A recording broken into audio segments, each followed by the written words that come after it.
Holy shite! Oh, oh, that grandson of mine. Bloody hell!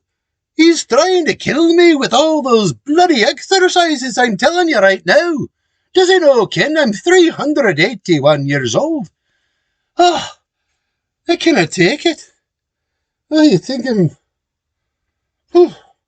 gonna...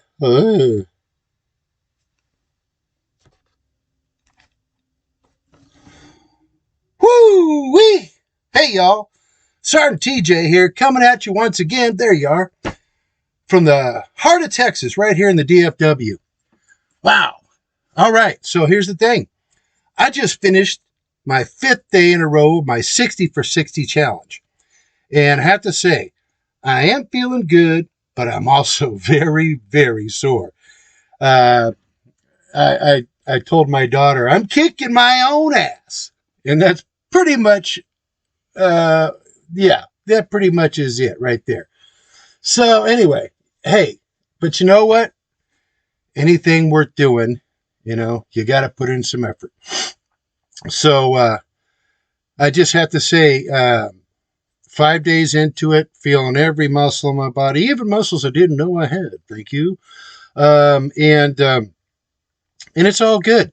Matter of fact, when I wrap this up here, I'm thinking about heading back out to the garage and hitting the heavy bag a little bit, having some fun with that. Work on some footwork, Working on footwork's good because you got to stay light on your feet, And if it's like push-ups, push-ups. You got it's as crazy as it sounds. Push-ups, getting good at push-ups and being strong enough to do a lot of push-ups is really just all about practice. It's about routine. The more you do it, the more you can do, the better you can do them. So, and it's the same thing with footwork. The more you work on it, then it becomes muscle memory and you get a little bit better at it a little bit later on your feet. So anyway, that's what I'm thinking about spending some time this afternoon doing. Just having some fun. Getting out there and getting a little bit more exercise, getting the heart pumping a little bit. And anyway, enough of that. So, here we are, Friday, November 10th, 2023. And it's not only the 5th day of my 60 for 60 challenge, but it is also the last day before the grand finale of Book 1, The Adventures of William Bruce, Book 1, Life and Times of an American Immigrant. Sorry, I'm a little bit tuckered out after about 2 hours of being in the gym, so not quite thinking straight. But yeah, so I'm pretty excited. I've shared with you before in previous videos that, I was originally told by people very near and dear to me who love me tremendously that, this book's not really that good and nobody's going to really want to read it or hear it. And yet, there's at the analytics show like 25 people are listening to the book and everybody else is listening and watching all the other stuff that I post on here. And that's okay. That's 25 more people than were ever supposed to listen to the book. So, again, I'm not some famous author. I'm just a dude who wrote a story about his 7th great grandfather, who it just so happens that tomorrow, Saturday, November 11th, is the 300th anniversary of his arrival here to the United States of America. So, in honor of that, the final chapter of the book will be posted at noon tomorrow. And I'm pretty excited about that. And then, of course, on Monday, I'll pick up where I left off on the 60 for 60 challenge because I need the weekend to let my body recover a little bit. Although I might throw in a couple of sets of push-ups. It's good to keep the push-ups going. Maybe throw in a couple of sets of crunches too, but not the full workout. And of course, every day I wake up and do a good full body stretch. I mean, when you get to be pushing 60 years old, you got to take care of yourself, and stretching every day helps keep me limber and, keeps me from injuring myself by moving awkwardly or something like that. I mean, I don't know how many people I know who told me, oh, yeah, I hurt my back. Oh, really? What'd you do? What happened?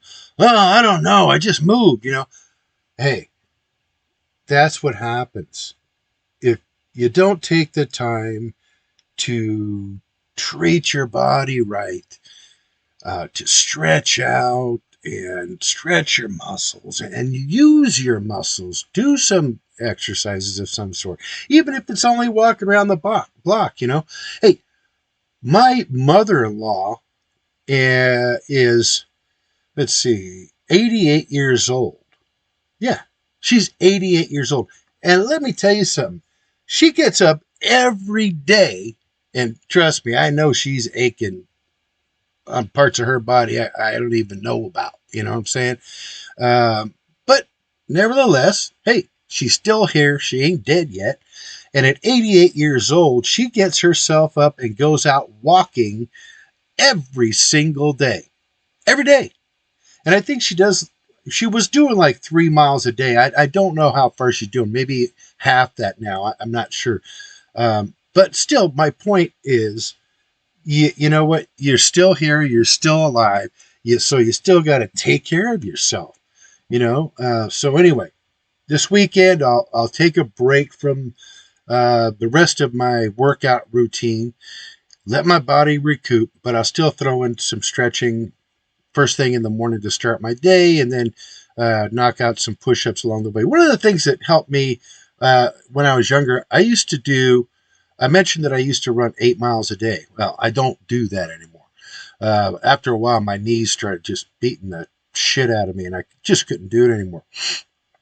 But when I was, right up until I was in my early 30s, or even into my 40s, but especially into my 30s, I was doing like 500 push-ups and 500 sit-ups every day. It was just a routine that I started when I was in the military, and it just carried over. And you don't do them all at once, so you do them in sets.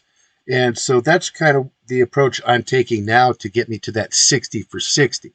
So, you get a free minute, you drop down and you knock out 10 push-ups, you knock out 15, 20, whatever. And just make it a part of your normal routine. And then you build it up, and that's what I did when I was younger.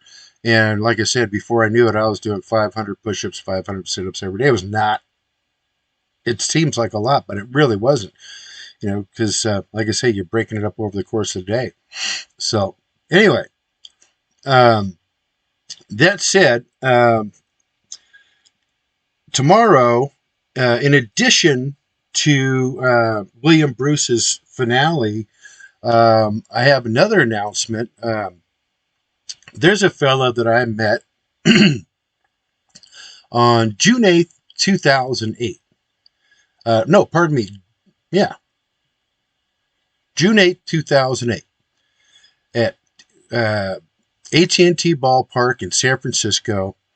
This fellow was one of the opening performers for the Kenny Chesney concert that was held there that day.